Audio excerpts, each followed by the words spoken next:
Ho, ho, ho. Welcome back to another episode of Wedding Film School. We have a fun one today, Jason. I don't think at least we haven't done one like this in a very long time. No, it's like sometimes I'm influenced by the influencers. Mm-hmm. And like off, but usually to go like, I don't want to do that. They're doing that. But also in a practical sense, like sometimes I'm like, people already have enough people with gear lists and all this stuff. But honestly, I think we can have a unique perspective here because one thing I've noticed about all these gear lists is they're never really keeping in mind the needs of the wedding filmmaker. Right. And I think that we can give it some unique perspective. I think so too. We had to do a little bit of pre-production here. And when I say a little bit, I really mean 30 minutes. A little bit. Yeah. Walk to the literally room over there. Yeah. Walk next door, grab gear that we really loved, and brought it over here. So what we have in front of us is our nice list and our naughty list of 2025 equipment that we've tried, that we've bought, most of it. We have a couple items on here that made the list onto the nice list that we didn't buy. We didn't buy, but I think they deserve some credit. So we'll go through some of these things. But yeah, originally we were like, there really isn't that much gear that came out this year. Or gear that we were using that we could speak towards. Yeah, and then as we started pulling out, we're like, this thing is awesome. We use this all the time. And that's usually how it goes, right? Is like, we're always trying to find gear. Like, we've been doing this for 15 years. And we're still gear junkies. We started our business really just to acquire a bunch of gear. And the trend continues in our office. We love gear, and we acquire a lot of it. We try a lot of stuff out. Having Wedding Film School, we get a lot of gear just sent to us. So it's not just something where it's like, this is the only thing we've tried. We've tried a lot of versions. Paid for. Everything here we paid for. Everything on the list we paid for. We didn't get any of this stuff for Even free. this? Okay. Matt Johnson sent us that one thing. Okay, yeah. But everything else we had paid for. We didn't get any of it for free. Yep. So this is just our honest opinion. Even this? Yeah. Oh, yeah, we did pay for all these. Yeah, we paid for all these. Yeah, that's right. So at the end of the day, this is our honest feedback. Okay. Yep. So we're going to first go through our nice list. We're going to keep it positive first for a change. Do you want me to go through a particular order, Jared, or just randomly bring up this stuff? Well, I think we should go through what we thought was the most influential, the best gift that we received from the gear gods. Wedding Film Santa this year. Yeah. What would that be to you? So I think if we're doing naughty nice list and we're looking at what is the nicest of the nice, I think you have to look at like the thing that has the most practical benefit to the wedding filmmaker. And also, I think it's satisfying emotionally, and that's always going to be a camera, right? I think if a camera comes out, and I think this was a very good year for video cameras, and there are really two cameras on my list that I'm like, these cameras did something really special. And for me, the nicest of the nice list, and you can watch our review if you head over to Wedding Film School on YouTube and watch the review we did, which does address one of the negatives, and which is the overheating. But I'm telling you, even with the overheating, which is a legitimate challenge on this camera, which they've eliminated with a firmware update. They did finally do 2 that. weeks ago. Yeah, 2 weeks ago. Great. Yep. Thanks for the text, Matt. No. But regardless, allegedly they eliminated it. I haven't tried it, so I'm not telling you that it's fixed. But I'm telling you, I still think it's the best, even with the overheating, because this has functionally changed how I shoot. But more importantly, it's changed what we make and how we're able to deliver it. And I think the price compared to the other cameras on the market, with the open gate 4K 60, the really amazing stabilization, like improved autofocus, the image is, of course, really beautiful. I mean, I really can't say enough about this camera. I think this is the best camera that's out there right now in the mirrorless space for wedding filmmakers. Even like the lens mount choice that they picked, L mount lenses. I love L mount lenses. They're awesome. That's one of those lenses on our list. Like, I don't know how you feel about it. I just think I couldn't say enough good things about it when it comes to, if it wasn't for the overheating, I would say this is the perfect camera right now. Right. I would have no notes. Right. I mean, I think so as well. I think this year really was Did the I even year say where the name of the camera? yeah, you did. Okay, Lumix good. S12 If just you're in case. listening. Yeah. We've been on Lumix for the last couple of years. I didn't even get an S1 I got an S5 by accident. Oh, yeah, nice. We Not this camera, guys. Not this camera. Another one, the S1 Yes. We hitched our wagons to Lumix a couple years ago, and at the time, they were really doing some things that, they fixed their autofocus when we, came on board. Yeah. They always had great internal stabilization. But we loved, our chances with that camera specifically. Yeah, the S5 S5 II, the when they came S5 II X, out. both those cameras, awesome. We still use those Yep. cameras all the time. They're Yep. amazing cameras. And but I think now Lumix is really setting the stage for everyone. Like at a time where every camera is awesome nowadays, Mm-hmm. they really raise the bar a little bit. So now other camera companies are having to kind of change their models and keep up with what Lumix is doing now. Yeah, and I think like Lumix, I don't know if this is on purpose or by they just accidentally did it, but Yep. they happen to have feature sets and that really work for wedding filmmaking particularly. Which is like, if you were doing certain types of work, which I can't really imagine what you couldn't do with that camera, but I know like maybe some commercial work or certain Right. types of work, you might have, it might not be as good of a fit as maybe another camera. Yep. But for wedding filmmaking, which is like price matters a lot, right? You need a lot of bodies. Like it needs to be light. It needs to have like a lot of dynamic range. Yep. It needs to have good slow-mo. It needs to have like a lot of autofocus needs to be at least acceptable. Like Yep. This is a good camera for most wedding filmmakers to use as their flagship camera. yes, You know. this is the A cam of A cams. Yep. Because we're not going to be using reds, at least most of us. I think this camera I didn't even has mention a great 4K form 60 factor. uncropped, which for Lumix was like a big deal. Like, Yeah. like that. I mean, all of you A7S3 people who've been having that feature for many years, but even the way that they're accomplishing it, I think it's like it looks better. Yep. Like Yep. it's just awesome, and I highly recommend it. And it's Well- like, what is it, like $2,500 or $3,000? $3,200 on Yeah. B&H right this very second. And So, I just think you're competing with a $4,000 camera. Like the competitors by like Sony and Canon Yep. are, you're talking $3,800 to $4,500. Yep. And I think that's a really big deal. Price is a big deal to me. Like value, like this is a ridiculous value. especially for the wedding filmmaker who doesn't just need two of them, you need 3, 4, 5, 6, 7. Yeah. So it adds up, and so I want to. And it just pairs thank- really well with a cheaper camera. Yep. So if you Yep. use it with this matters to me a lot. Like if you use it with the S5 II, S5 IIX, which is like you can get those for like $1,200 on eBay. It works perfectly. You could have 3 of those S5 IIs for your like ceremony cams, and then have your gimbal S1 II. Like that's great. I know they're not the only camera company that you can do that with. I know Sony has their APS-C cameras and a lot of other ones, and Canon as well. But there's no negatives. And my point is to being in the Lumix ecosystem now. Yep. So Lumix, thank you. Well done. We all are the beneficiaries of your gift to us this year. So They're on the nice list. why don't you hop into another camera on our nice list? It's the only other camera on our nice list. I would say the Canon C50. It's very un-Canon of them to actually do what people want at a price that isn't totally insane. It's like what, $3,900 or whatever, and it's got kind of everything. Like I think the reason I'm like not putting it above the S1 II is it is more expensive, and I think that matters. Mm-hmm. There are features that I'm kind of like, maybe I personally don't feel like I need them. Like they always do like 4K. I don't care about 120 FPS, guys. I personally don't care about it. Like a camera with great, like, whatever.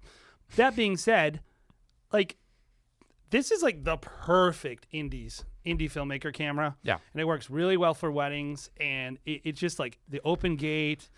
What was it, like 6K open gate, or is it 7K open? 7K open gate. Yeah. 15 stops dynamic range. Of course, it's Canon, which is Yeah. I'll give Canon this one thing. I'll give them a lot of things, but I think the number one thing with Canon, and I haven't used this camera in any depth, minus picking it up one time. The durability on these cameras, like, and maybe that's not true of the C50. Maybe somebody's gonna be like, "You idiot! They actually suck. Here's this one video." But they have a long track record of creating very droppable cameras that don't necessarily smash into a million bits. Yeah, you don't have to be a great like color expert to make them look good. They just look good. Yep. Everything about it, their autofocus is awesome. Like, that is a great camera. Like, if you're in the Canon ecosystem, it just makes especially so RF, much sense to bump up to it. Yeah, it's a great wedding filmmaker It's camera. not like the typical Canon where they're like, oh, here's the C50C that has the features you want for $7,000, and here's the C50, and it takes photos or something. Like, Canon always does that stuff, and they kind of just were like, no, we're going to give you everything that you could ever want in a camera for a price that isn't insane. Yep. And it's going to be Canon. And it's like, if you're a Canon user, you had to be so excited about that. That's like a dream camera. But don't you also for weddings? Don't you credit Lumix for setting the stage there and saying, hey, this is our price point. This is our open gate camera. And Canon had to be competitive with them, right? Maybe. I don't know. I don't know, like, how these decisions are made by these companies. I will say, well, just compare it to what other camera brands, not Canon and not Lumix, item that we'll mention maybe later in the episode, I will just say, release like, to their fan base this year. I have a relationship with Canon, like an emotional relationship with them, where I feel like a jilted lover. You know, like, I feel like we gave them all our affection for many, many years, and they just betrayed us and abandoned us. Spat on us for a prettier as wedding filmmakers. They like they just prettier man, yeah. Like, I remember when the R5 came out, we're like, finally, and then that didn't pan out, and it ended up being a great camera over time. But, like, I think at the end of the day, it's just nice to have, like, camera companies, especially one of the big two, like, actually really listening to consumers, understanding the market. And I think the common thread in both these cameras are the indie film, like the indie revolution, like the idea, like, we no longer should be thinking about cameras the way that we used to, where we're having, like, either this tiniest camera possible or the biggest camera possible. No, like, people need the most capable camera. That's what we need. We need a camera that does what we want, not that is like a niche. We don't want niche. Everyone wants a one-size-fits-all camera that will do a lot of things. And, like, even the fact that it has, like, XLR and stuff like that on that camera, like, that's a one-size-fits-all, and that's great. So they're on the nice list. Yep. I love that camera, and it was very exciting to me, and I couldn't even hate. Yep. Talk about the one lens on our list. Yeah, and, like, lenses are tough, man, because, like, pretty much all lenses are kind of good. Like, if you go on B&H... Ben Chase would disagree, but... Well, yes. Here's the deal. I'll say to Benj, if you shot a wedding with any lens on B&H, everyone would like your photo still. Like, it's not like there's a lens where you're like, this one is the one covered in Vaseline. So I think, like, it has to do something that's more interesting, and it's not just about, like, does it look good? I think, like, lenses looking good is very subjective too. Yeah. I'm always looking at it, does it solve a problem, and will it fit into my kit, and is it a good price? And I would say the Lumix 24 to 60S is a awesome lens, and it is, like, custom. It is, like, tailor-made for wedding films. Yeah. It's the frame. It's especially now that they have true full frame 4K 60. And open gate, now, like, 24 is even, it's like photo 24, not crop 24, which is like 35 mil. So, like, you're getting this beautiful range of 24 to 60. I don't need 70. I'm fine with the 60. 2.8 throughout, which has a big difference. This button I never use, but maybe you can use it like a custom button that you can program and do different stuff with, which, again, I never use, but that is cool to have. Really solid autofocus. I haven't noticed any weird color and any weird stuff about how it handles, like, flares. And, you know, it's $1,000, right? Yeah, $1,050 on B&H right now. Yeah, and I honestly, we have how much is the 24 to 60 Pro, the Pro, or the 24 to 70 that they make, Lumix? More. So we have the 24 to 70 S Pro as well, I think. And it's $2,000. I honestly like this lens better. Like, I think that lens is fine, but like, I remember we'd use it, and like a lot of times we wouldn't even use it because we were just kind of like, eh. And I liked my primes better. Mm-hmm. I like this lens better. Yeah. I use it more. Like, Yeah. the size of it makes a big difference to me. It's better for gimbals. It's just like, That's what I was going to say. Great gimbal lens. In most cases where you can just pop it on, balance it right in between, and then you have a lens that can go wide, you can go tight, you can be really fast, and in wedding filmmaking, that's the name of the game. The build quality is solid. It feels good. It's girthy, man. Yeah, it's nice. it's even nicer than the other S lenses, which I think are fine, Mm-hmm. but I will say they scratch kind of easy. That's my one beef. Yep. But that being said, I think if you're shooting on L mount, this is like a no-brainer. Very If you're a quality wedding lens. filmmaker, you should get this lens. Yep. The guys from DP Review agree, actually, with I think that they lens put both choice. the things that we thought were the best on their list. I think so too. But So- that's good to know, not because we're smart, but because we're not dumb. Yep. We're not dumb. We're not dumb. Yeah. So you're going through kind of all these big ticket items. You get the big gifts. Yes. I'm eventually going to be going through some of our, I would say stocking stuffer. But these fun are bags, this is where the you tricky have ones. that's where you have the fun on the Yeah. edges, though. Yeah. Because like when you pick up like a really expensive piece of gear, you're like, it better be good. Like Mm-hmm. you're kind of about like almost a resentful relationship with your expensive gear. You're like, you like it, but you're like, if one thing goes wrong, you're like, dang it. But these are a little bit more obvious. No, right? these Like- little guys, you're like, wow. Yeah. Every time you use it, you're like, I can't believe how great this $50 thing is. Totally.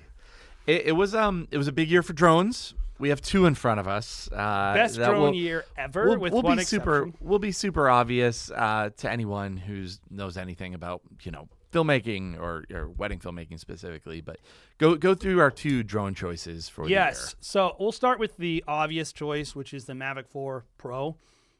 And I won't talk a ton about it, except to say, if you're like on the fence, even as a Mavic 3 user, because I think that's like the audience, right?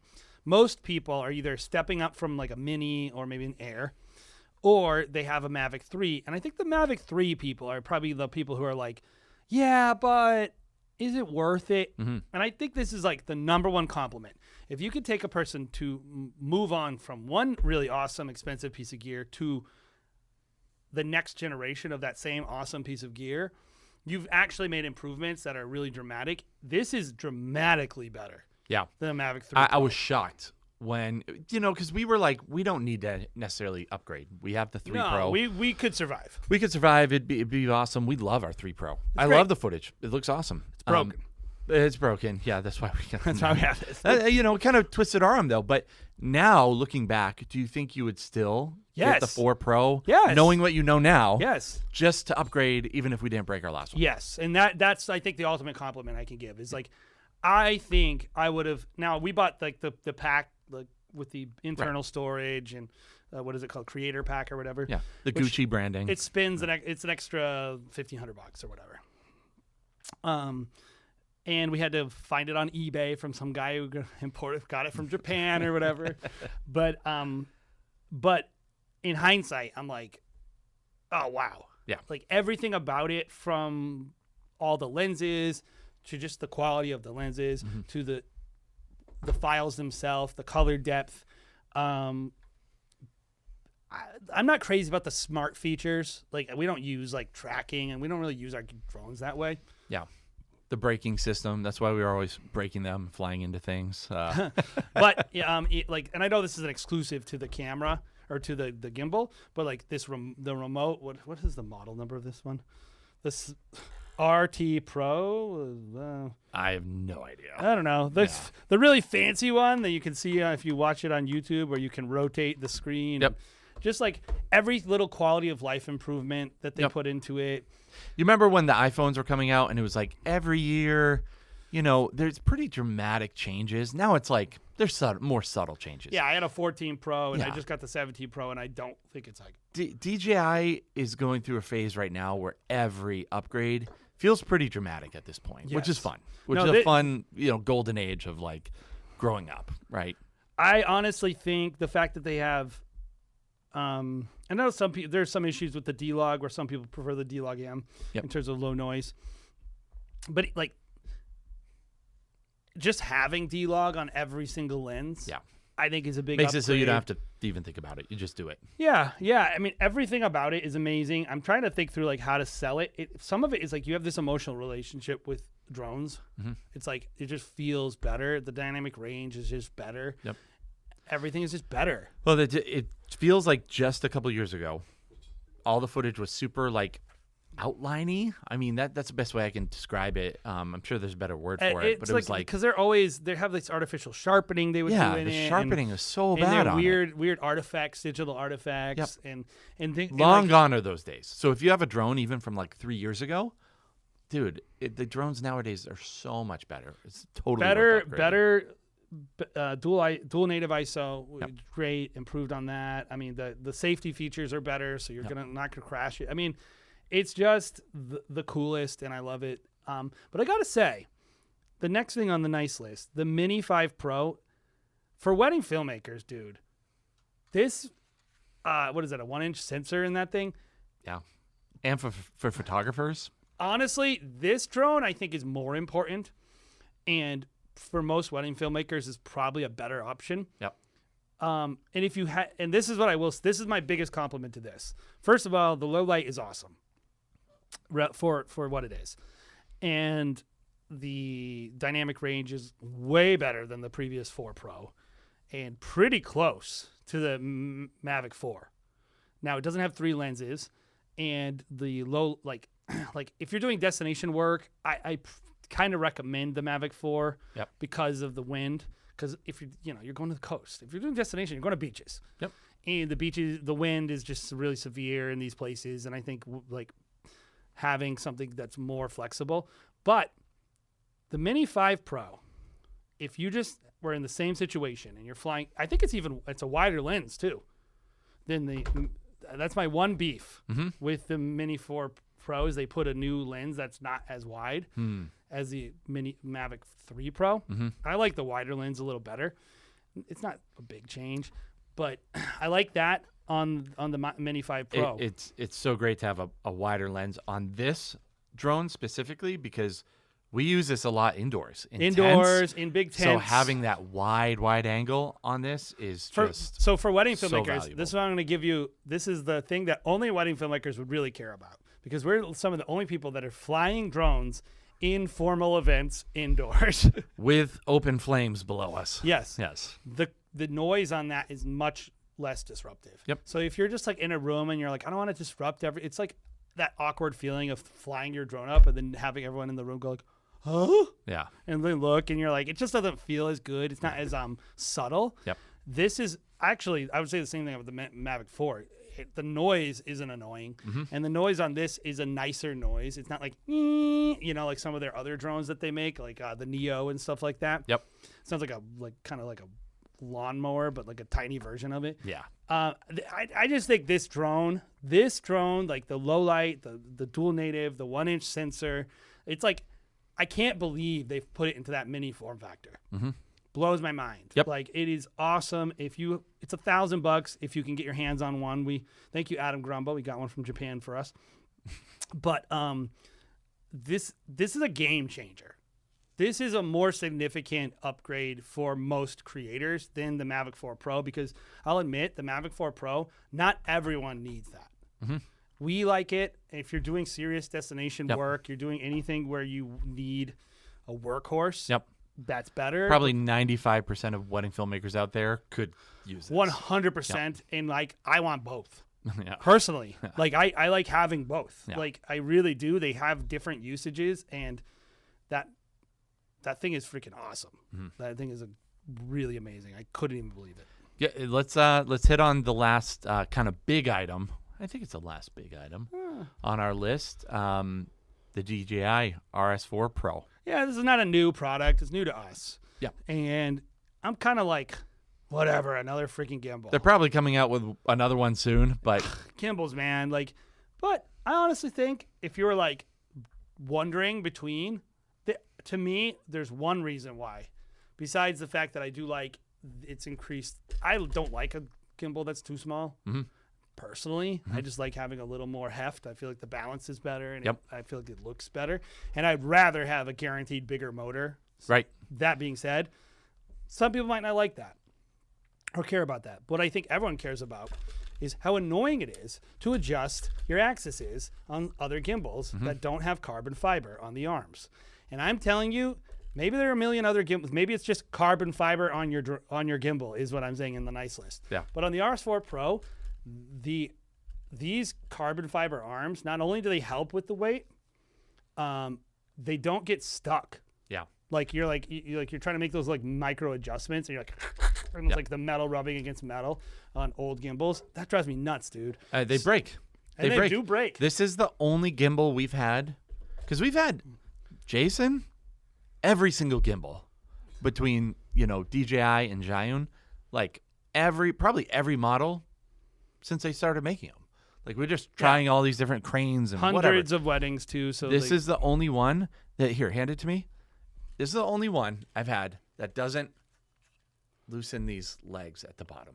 They all get loose. Now I'm waiting for that to happen. I know. So far, so good. So far, so good. Hasn't yet. It still has a little bit of resistance, so it doesn't fully break yet.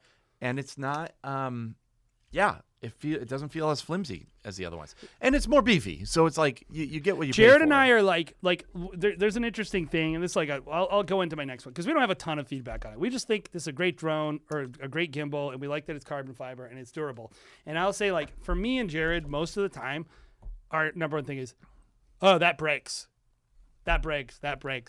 Like, it can't hold up to the rigor of what we do. Yeah. And like, we are rough as filmmakers. I think we're more rough on our gear than photographers, but like we are the far extreme of filmmakers as far as destroying our gear and really putting it through the rigmarole, killing it, and throwing it into the washing machine. Yeah. Like, essentially, like, we're giving gear to like 20-year-old guys and saying, come back, don't break it. Yeah. And it does break, and they do.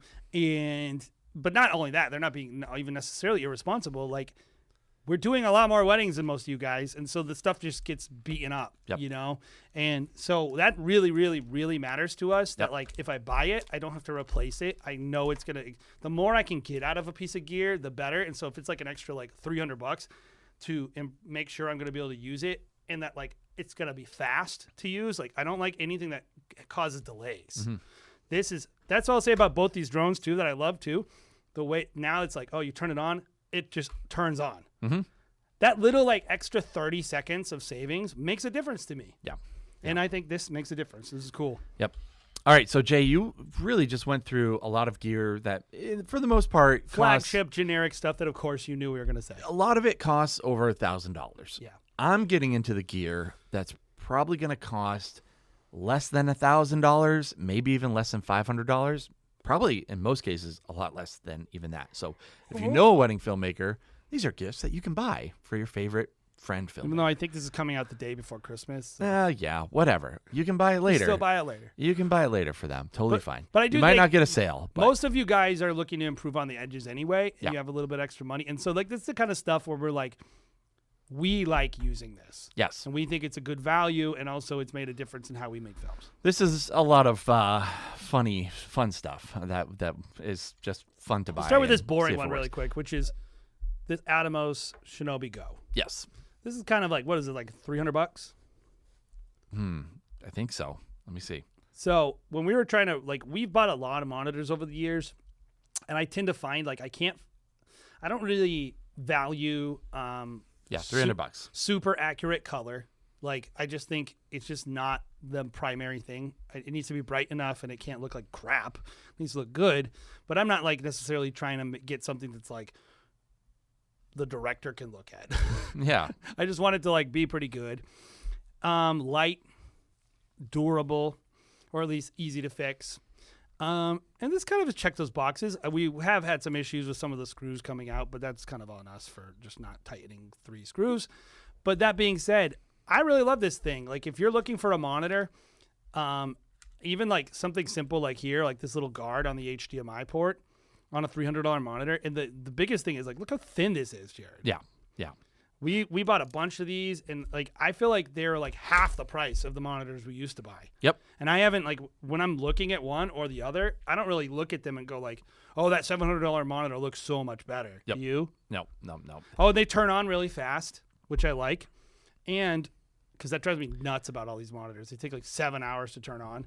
And then the battery life, because it's so small and it doesn't have any fans and it has no recording in it, the battery life is way lasts longer. forever. Like you can get before, maybe we would use 2 batteries. I usually use 3 a lot of times. And it's in the same day. Nowadays, hot, I could probably get away with 1 sometimes. Most of the time, I get away with 1. Which is great and a game changer. So, if you're looking for something that isn't necessarily the best quality, but perfectly fine in 99% of every single wedding you're going to go to, I think those monitors are awesome. And it, like if you prioritize weight and battery life, which is what I prioritize, more so than how it looks, as long as it's like not so far off that I'm like shooting something wrong.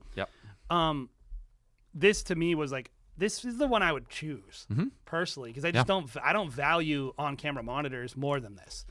Especially now that I can get this for $300. So. Cool. I'm gonna dive into one of my favorite like quirky items, which is this Condor Blue D-Tap. That's so fun. Light that we got earlier in the year. I love it. At the end of the night, I can't tell you, how many times I'll be sitting with my gear. And, what's the name of the model again?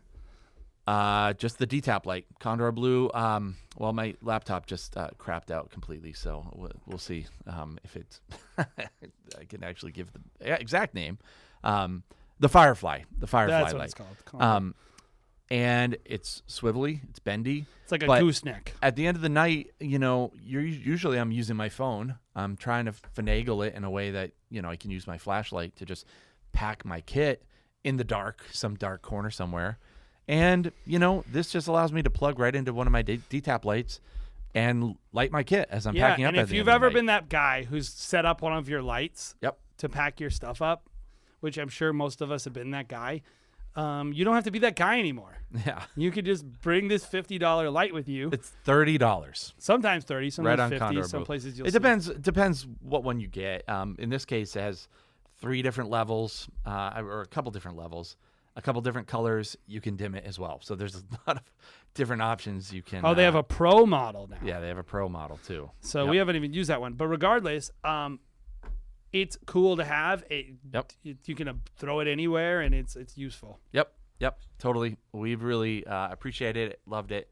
The next thing that I really love that you actually picked these up are these Tilta portable battery chargers. Yeah, the DMW BLK22s. But they have models for a lot of different batteries. These ones are obviously for the Lumix because we're Lumix shills at this point.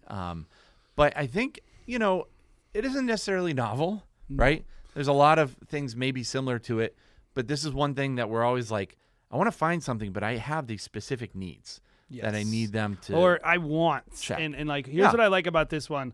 If you're watching online, like, not only is it a really cool color, Jared. Oh yeah, which I like. The hunter green is phenomenal. When you plug it in, there's these little LED lights that will tell you if your battery is charged or not, whether or not it's plugged in or not, which I like, because on the fly, like, how many times have you been cycling batteries through some dumb charger or through your camera itself to see which ones are dead and which ones aren't? Brutal. So it solves that problem for you. The other thing I like about it is it has a lid. It's small, but it has a lid. And I like that because I could tell my assistant, like, every dead battery, fill up the charger with it and put the lid on. And then it's just in your case, bouncing around. Because, like, we all know, like, batteries die when you don't have a chance to charge them. Yeah. But if you can stage up your charging area before you even get to the reception, and you just have it, and you're like, go plug that in now to your assistant, or you yourself do it. It saves you time. It's not the fastest charger. But in wedding filmmaking, and it does have to be plugged in. It's not like a separate battery that's that would be sick. They should make that. That it's not like a brick that it's charging while you're going anywhere. Like that would be sick. It'd cost a lot more than one of these would cost. I forget what those cost. It's not expensive. Yeah, my computer's crapping out on me, so I can't. Is that on your naughty list now? No. I still love that thing. I think it's great. Oh, the computer, any Apple product in 2025. But yeah, we really liked them. We put them in all of our kits, and I found us to be a lot faster because, there's something to be said too. Say you're shooting like a rehearsal the night before. you're probably using 4 batteries if you're using 4 cameras. You can plug all 4 of those batteries in, plug it in overnight. With 4 batteries, it's $120. And that's like a ridiculous deal. Yeah. You can plug this thing in overnight, and then you have your 4 batteries It's charged in the $30 morning. by itself, Jared. Just the... It's $30 for the charger. Like, it's just like a no-brainer. It's ridiculous. The other thing that I did put a little... But no, to your here, point, and I was going to say is, I do agree with you. If you are like doing multi-day weddings and you don't want to bring your whole kit into the hotel room, you just want to grab one thing. Yeah. And it's got the batteries in it already. It's great. You can shoot a welcome party or reception, throw the batteries in. Yep. Walk in with one piece of gear, plug it into a nightstand. Yep. Because it's USB-C. So. And you're done. You can wake up and you're good to go. And just organizing your batteries between ones that are charged, ones that aren't charged, it's a great way to go. If I was just operating myself, I'd probably have 2 of them. But the other thing, don't have to dive in, but tilted batteries are pretty great too. And just the fact that you have a USB port on them. What ones are these specifically? The BLK TDMW BLK 22s. So TDMW is like the model number, and then the BLK is the battery. I'll say you can charge it in here, but then you also have the USB-C port on the outside if you're in a pinch. Yeah, there's one negative with these, which I found they don't last as long as the models that you get from the companies, which is fine. That's with everyone, though. Yeah, it is with everyone. I think what is awesome is the input, the charging on the thing. Yeah. Like, I've been in situations where I forgot a charger. Yeah. Yeah, but you can always pick up a USB-C anywhere. And you can charge it in your car. Yep. Drive down the road or whatever. So, yeah, it's pretty cool, and they're like $30. So if you want to throw in some, like, even if you have all like first party batteries, it actually could still benefit you to have like 4 or 5 of these. Yep. Just because they have an actual usable extra feature, and they're not the only people that have that, but I think they're the ones that have a cool green color. Yeah, which is the most important thing. Yeah. The next thing is another Condor Blue product, which this is the Who Is Matt audio kit. This is the one thing that was sent to Jason. You did a review on this, so I'll let you dive into this one because you know exactly what's in there. And there's and all the nothing good about things. this that's actually that interesting, with the exception of the methodology of the company. Yeah. And of course, Matt's a wedding filmmaker, so he knows. And the idea of like selling everything you need in a kit with storage for wedding filmmakers is really awesome. And it's nice that there's a company that like considers us as a viable demographic to market products to, because in reality, like, who else needs this but a wedding filmmaker? Yeah. Really? Yeah, I mean, maybe other event people, but event people. Yep. It's nice. It's got 3 cables, XLR to XLR, XLR to 1/4 inch, XLR to RCA. Yep. It's a nice, all the build qualities are really good. It's got a little extra pouch on the back for extra crap. And just the bag, dude. I mean, bag is really nice. The bag's and of course, nice. It's got this emblazoned with Matt's beautiful icon that really makes a big difference. This is a cool product, but not so much because it's so unique or whatever, but because it's like ease of use, ease of purchasing for people, and also good direction. Like, I always give people a nice list of like, thanks for listening. Let's take it to the next. Like, this is the beginning of more cool stuff that I think companies will do, and it's just easier and easier for someone to just buy what they need. Yep. So. Totally. $80, by the way, which is, a good deal for what it is. Let's dive into my next product, which maybe is the one thing I don't know about most excited about, because the cameras are cool. You were surprised by, maybe? I was surprised by what I was like looking for a product that was this exact same thing for so long. And that's this Aperture MC Pro light. I have had a lot of these. Not this, but like, a lot of these. If you just looked at them, they would all look the same as a torch or the same as like the torch LEDs that came out that were $100. Aperture makes a similar light that isn't the Pro. Yeah, but I was always kind of left with like, oh, this is kind of like just cheap or didn't achieve the goals I was trying to achieve with it. Not bright enough. Or the main thing I was trying to get a good version of this light, because we use big lights. We use the Lightstorm 60Xs. We use the Practilites, Practilites 602s and the 632s. really great lights. So we don't use these for like dance floors.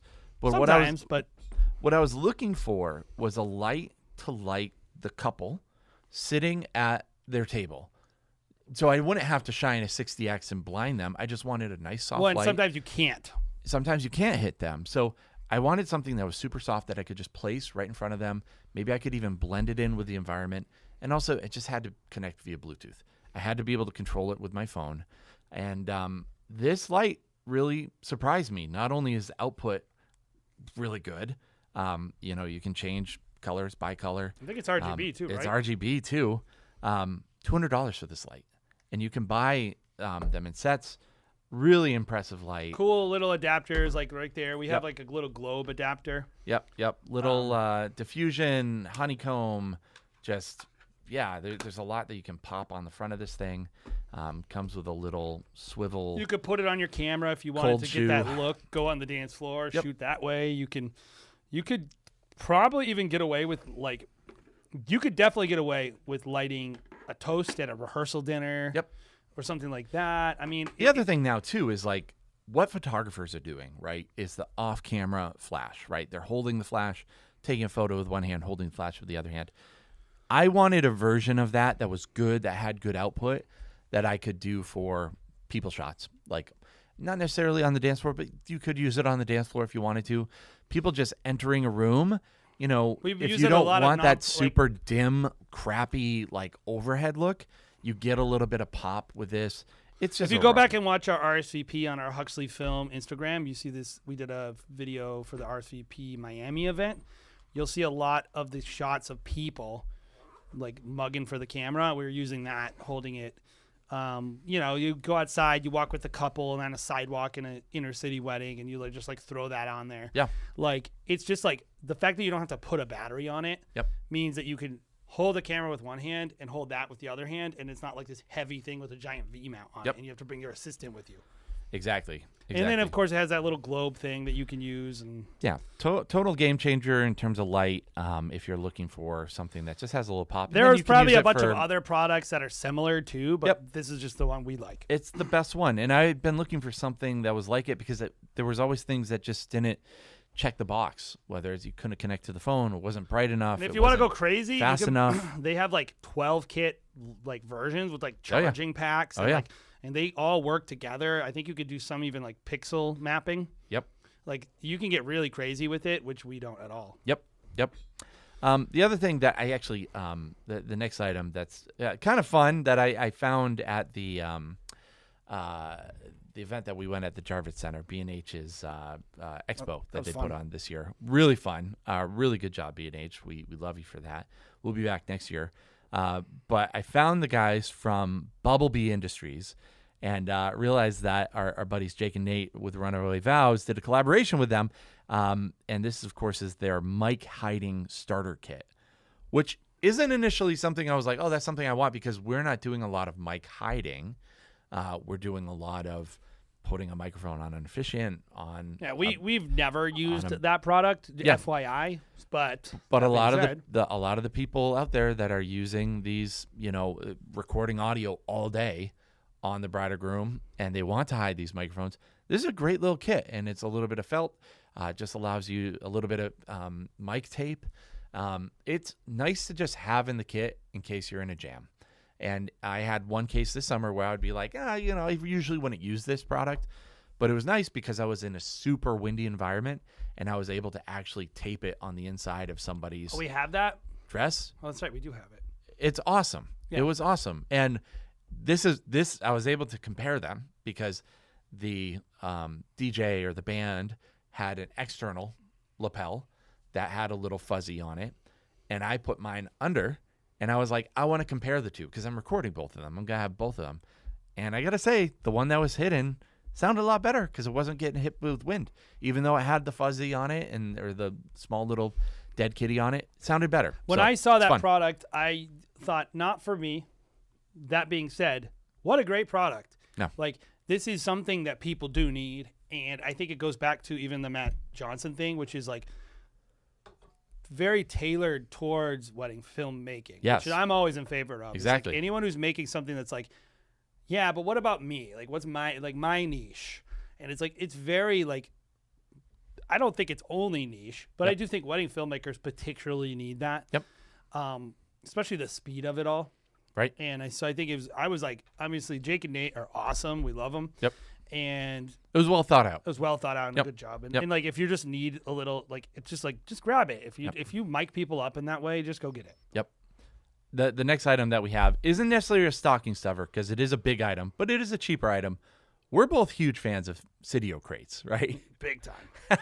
And this is, I think, initially was a something that I was marketed to on like Instagram or something. I was like, one oh, of it's those just another Instagram thing. things, and Yeah. you're like, And it turns into a real product, which is not a lot of products, right? it's a great product. This is like, we still, how many, we probably have 20 of these. Yeah, at least. They're not cheap. Right.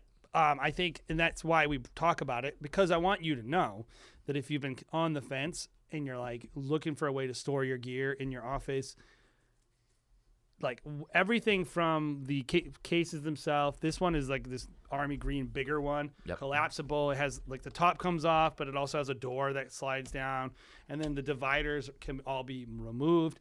Everything is so thoughtfully designed and very customizable. Man, you got to get. I don't know. Yeah, everyone should just buy them. Yeah. A lot of people out there, maybe you have a Pelican, maybe you have a backpack, whatever. That's where you store your gear. It's not really the way that we operate when we're doing the amount of weddings that we're doing every year. We pull out our gear. We inspect it every single time. We make sure it's not broken. We put it in these Cydio crates and get it super organized, make sure everything's there. Because nothing's worse than getting to a job and being like, oh, shoot, I forgot. I took this thing out and I never put it back, right? So that's what the Cydio crates kind of come into play for us, how we use it practically. And those are the best ones. They're again, in that army green, which we're obviously big fans of. But they have so many different ones. We're just saying Cydio crate in general. There is a couple new ones they came out with, a collapsible one that really kind of that is the collapsible one that that we inspired love. the conversation. But really, honestly, the whole entire line is always on the nice list to me. This is another fun one that we came up with this year. This is the Ulanzi. We've used this way more than we actually thought we would. Yes, the Ulanzi X073 smoke machine. And, maybe for most weddings, probably not something you're going to use. But when you need a little bit of something, it delivers, man. Details this thing is sick. Is what we've been using it for. When we need to, you'll see it in that, I'll reference that RSVP video a lot. Yep.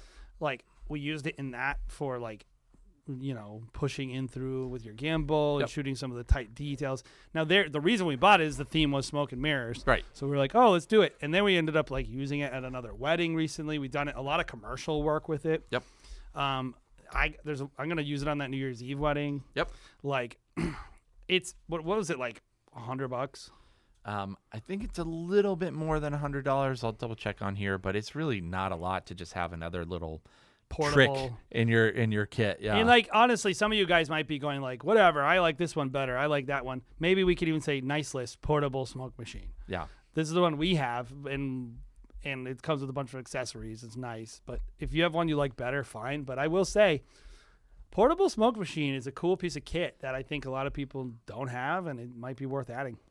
Yep. This one was under $100, so very simple. You can buy replacement filters directly from Ulanzi. Good company, really well built too. I like the build works. quality is really nice and easy, and it's a great product. If I feel like I can knock someone unconscious with something, usually I'm gonna like it more. Usually when things are too light to, I'm with you. Batter someone with, then I'm not as. So do we have one more, Jared? One more on our nice list? Yeah, and this is something that I've used. I don't think you've used. I don't even know what it is. I've been looking at it going, what is that? Yeah, thing? okay. So this is my Plod AI note taker. This one's called saw the that Note. from my dad. Right. I do all of our sales, or most of our sales. And sometimes I'll have 6, 7, 8 consultations in a day.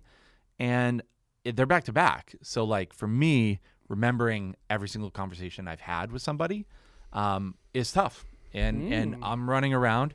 This is great. It actually comes with a magnet, so you can attach it directly to the back of your phone, your iPhone. So it's magnetic. It's very nice. Very easy to just press and start recording. I've used apps before, like Otter, which is great, but you can't do a phone call while you're recording to Otter unless you're using your laptop, a different device. This allows me to just use it right on my device, and it syncs up right to my phone. And then what's great at that point is not only does it transcribe your whole conversation with someone, you can create an AI summary and to-do lists. So that's the biggest thing is I'll send my to-do list. So it's like hardware plus software. Yeah. It's a really great piece of gear. How much is that one? So subscription based. Usually, I think I probably paid like $400 for everything with it. Probably right around there, and it's subscription based. So it's like maybe a little bit of money, but if it allows me to get 1 extra gig a year because I'm able to get back to people faster, I would say a saves pro ton of tip time. is always like improve your information tracking on consults. Yep. And anything that helps you keep track of stuff better is usually a good investment. I think so too. So. It's been huge. And for me, I'll just send the to-do list right to Sammy, who is going to send the follow-up email. And I'm able to burn through those in, 10 minutes, burn out all those emails and be like, here you go. Good to go. All in all, I actually think this was one of the best Gear years on memory for me. Like a lot of this stuff I think really changed. Like the quality of work across the industry is much better. Way better. And it's, I think, because of the lower price of high quality equipment Yep. and the accessibility, and of course people like us that are doing YouTube education, and that's improving, all that good stuff. So I think I was a little surprised by that this year, that how good all this equipment was, but that's our nice list. Right. I think what's more fun is to talk about things you don't like. Yeah. And So- you know what's fun about this is I finished with an AI note taker, right? And you're going to start this next item on the list with Yes. something that you despise. Yes. Yeah. The number one thing for me on my naughty list, Jared, is AI. And I don't mean like black-pilled, like AI is going to kill us all. I just mean AI in wedding filmmaking. Apart from like, I think the normal everyday usages, which AI has been nice for, the ChatGPTs, basically a better search engine, better note-taking, better data, all that junk. Apart from that, I don't see any reason I have not seen AI impact wedding filmmaking at all. And I feel bad because I have some friends and some companies that are trying to do some stuff. And every time I test it, I'm like, not ready for prime time. That's the main thing. It doesn't I just don't think there's any very meaningful application in the creative process for most people. And they'll jam features in. Like I remember I was reading a Sony thing and it's like Sony's AI image processing. What are you talking about? What is AI about it? Right. It's just an just a algorithm. computer. They're all computers and algorithms. No, that's not AI is like when it will do something for you that you wouldn't have done for yourself and better than what you would have done with minimal instruction. So you can say like AI color guy. And Imagine I think is going to get there, by the way, but AI like color is not even the best example for me because like how hard is it to do color? Like, no offense, guys. It's just like if you get your skin tones right, like it's not that hard. It's just not a problem I have. Yeah. Like it's like I shoot correctly. It's not hard for me. It doesn't save a lot of time because if I know what you're doing, it doesn't add a lot of time. Right. So what they need to be able to do is like call my wedding, identify all the subjects and track them throughout all the footage. Show me every clip with the bride. And there is a couple people working on that. I think at this point, though, it's just not ready for prime time, especially because they only will ever do it for Adobe, which doesn't even serve me at all because I use Premiere. Because we use Final Cut primarily. But I would say AI is on the naughty list, not only because there's not really a great pile of features and like blah, blah, blah. You could talk to people like, oh, what about AI voice recognition in Final Cut? I'm like, it's not AI, though. Are we really calling like filtering using an algorithm AI now? What is AI about it? It's not like it's just better algorithms. Yeah.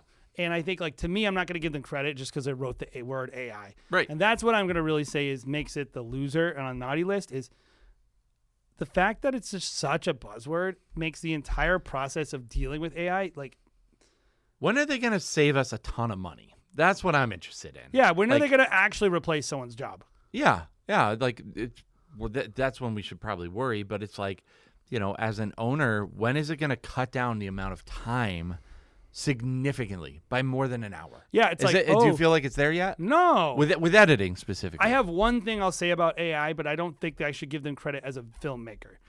AI is incredible for data crunching and running simulations, which I do a lot of. Right. And on so ChatGPT or Grok or yes, I use whatever. that for that tool, and it's a great tool. I use it as well in the way that a lot of other people and I put a spreadsheet in. I'll put 5 Yep. spreadsheets in. Yep. I'll put like 8 spreadsheets in. Then I go run all the numbers, run all your averages, compare these columns, and blah, blah, blah. Sure. If you're doing that kind of stuff with it, that's great. Obviously. But that's like not specific to wedding filmmaking. Yep. That's just a thing you can use it for. So in that sense, AI is great. Yep. But in the sense of the actual helping you shoot better, edit better, make better art, man. And I could think of some things they could help us with, and they can't help us with any of them. Yep. All they ever do is go like, even the one that picks clips for you, the way it picks clips is like which one is shaky and which one's not shaky, which is not how I would pick a clip. Yeah. But that's the only way that you have to pick some objective measure, and I just don't know if we'll ever get there.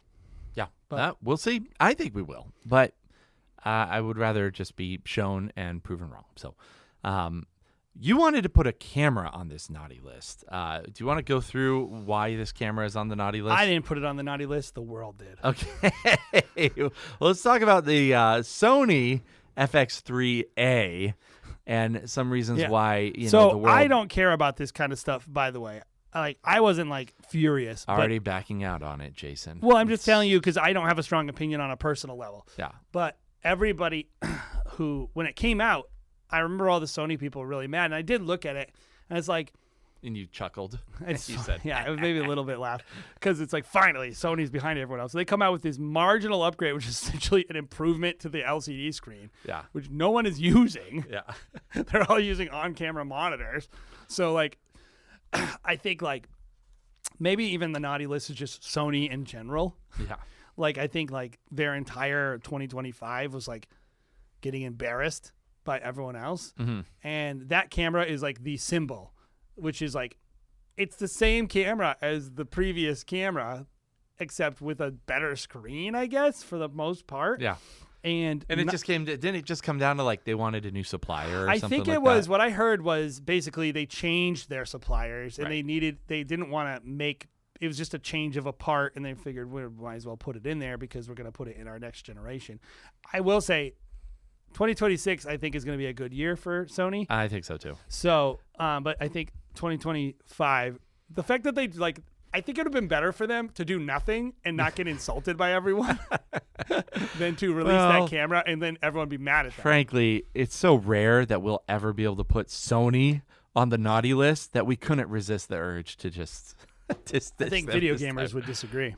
Oh, okay. But regardless, they're a different breed. I'm not even going to talk about that. But regardless, I think, that camera, I think most people were not very happy with that. Sure. I'll bring up maybe a surprising add to the naughty list, since most wedding filmmakers use this product. Maybe not most, but a lot of people really love this product. And that's the Instamic Pro. How do you feel? So we made a big switch over to the Instamic Pro, just trusting that it would be a great piece of gear. And honestly, it kind of is an awesome piece of gear. There's a lot of amazing things about this gear. By no means am I telling you don't use it. Yes. What I'm saying is it was kind of naughty for us. Mm-hmm. And we found lots of variation. I think we bought 8. And in the 8 we bought, there's massive variation across their manufacturing and build quality. Different things broke on different ones. Like we got some lemons, maybe. Yeah, they're like literally one of them. Like you can't plug it into the USB anymore. Why? Yeah.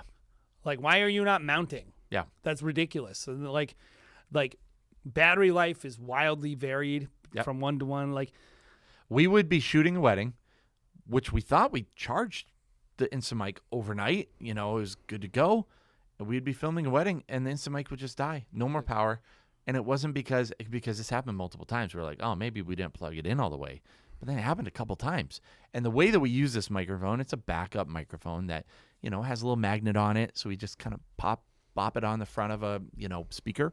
at the reception or at the ceremony, and it's our backup to a backup. But it sounds great. Sounds great. It's awesome. It has a great app. It looks good. It has a magnet inside of it, which is really great.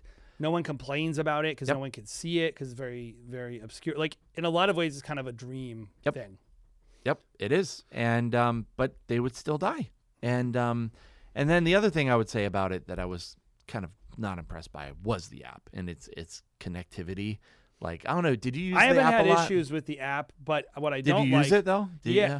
Not the way that everyone else did because of one aspect, which is when I used the app, I found the battery life would decrease by like 20%. Okay. So I would just tell the guys, like, if you need to check it, connect really quick and then turn the app off. Yeah, okay. Because I don't want to be sending a Bluetooth signal the whole time. But even that's stupid. Yeah. Like, I should be able to have my app open and not destroy monitor it the whole time. Yeah. Destroy the battery life. That's what I actually think was the problem. Yep. Is people were using the app and it was crashing, but it's like it doesn't alert you when it's dying. It doesn't there's no lights on it. I don't even like the simplified controls. It annoys me. I want a dedicated record button, Jared. Yep.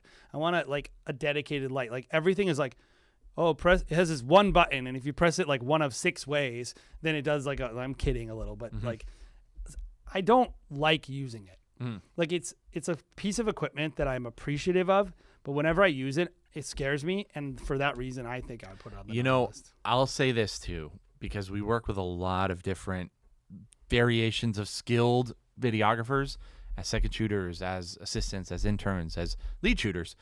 It's not as intuitive as you would want it to be for someone who has never used it before. Like, I would have to tell someone, this is how you use this product. And that's not always the case with every product. A lot of products you can just hand over.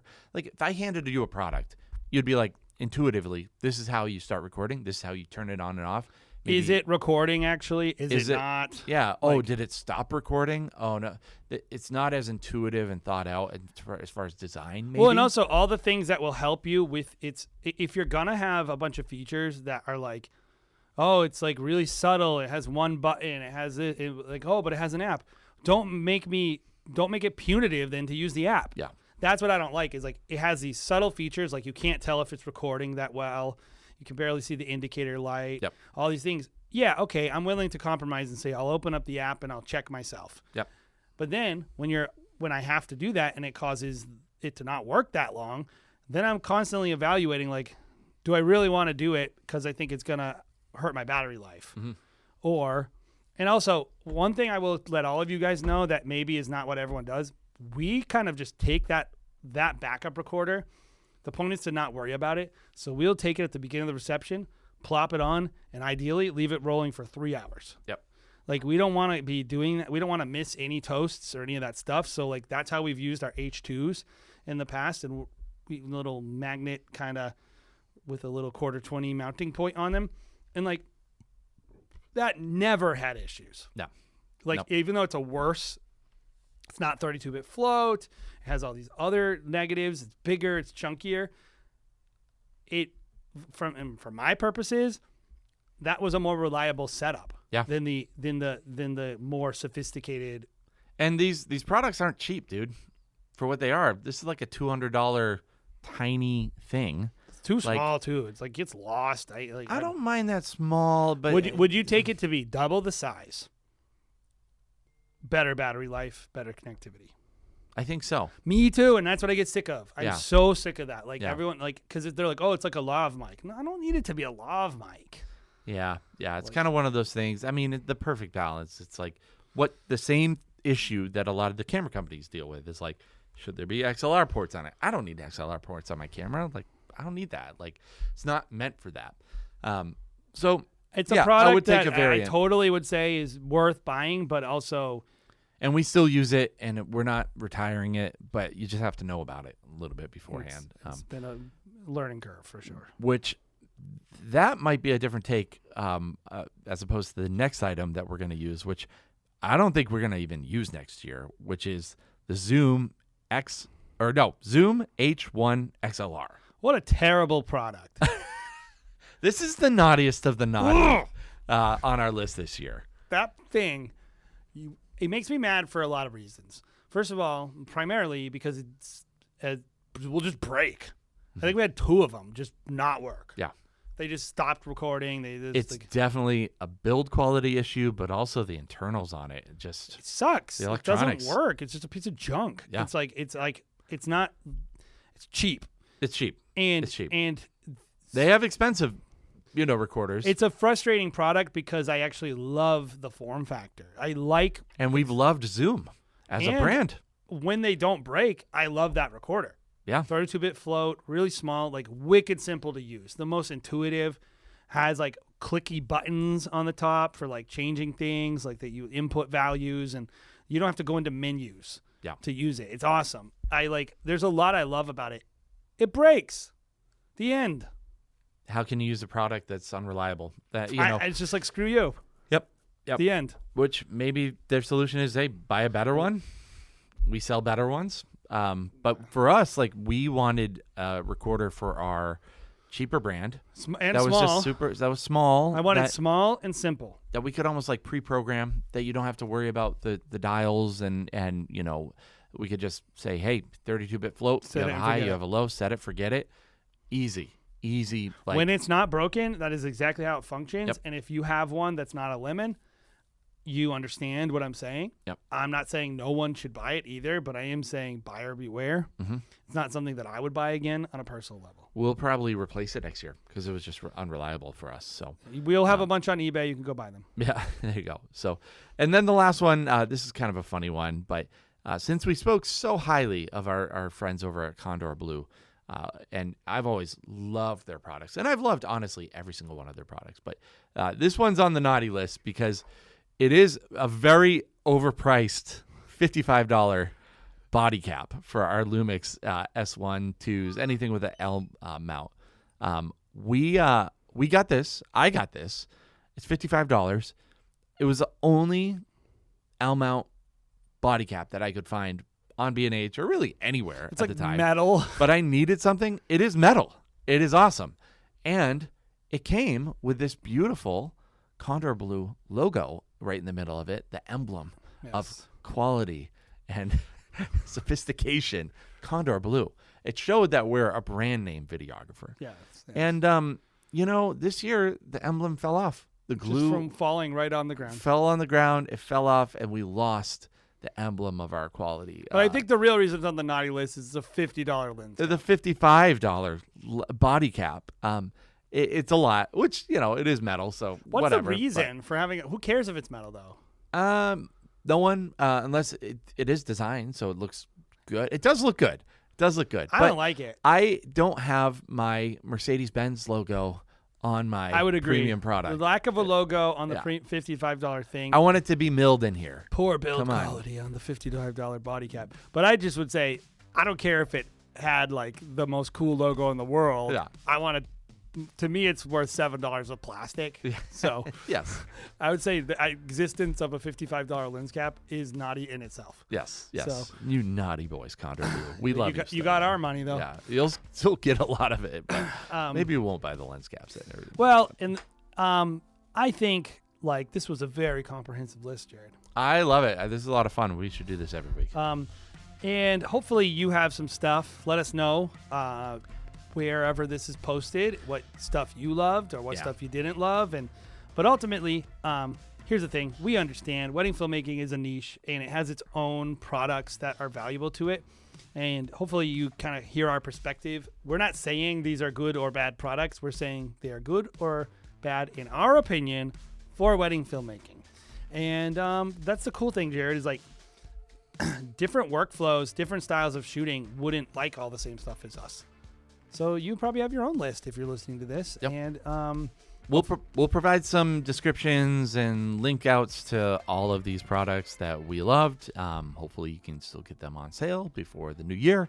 and if you buy them from any of our links, thank you very much. It does support us. Yep. So if you're clicking in the YouTube and you click on one of our affiliate links, we appreciate that. Yep. Nothing here is supported. Nothing here is, just promoted by the company or given to us, except the one that our friend Matt had sent our way to check out. But we appreciate everyone who's willing to check out Wedding Film School, support us, like Jason said. And we are very excited to get to a very busy 2026. season. This is probably the last episode that will come out of the year. So Yes, I think so. we have a few that are in the hopper. I'm just not sure if one lands on a release day. So Yeah. But thank you guys for listening to another episode of the Wedding Film School Show. Have a great week. If you're filming weddings this weekend, good luck. Enjoy those New Year's Eve weddings. Represent us well. Enjoy New Year's Eve, and we'll see you again in another season next year.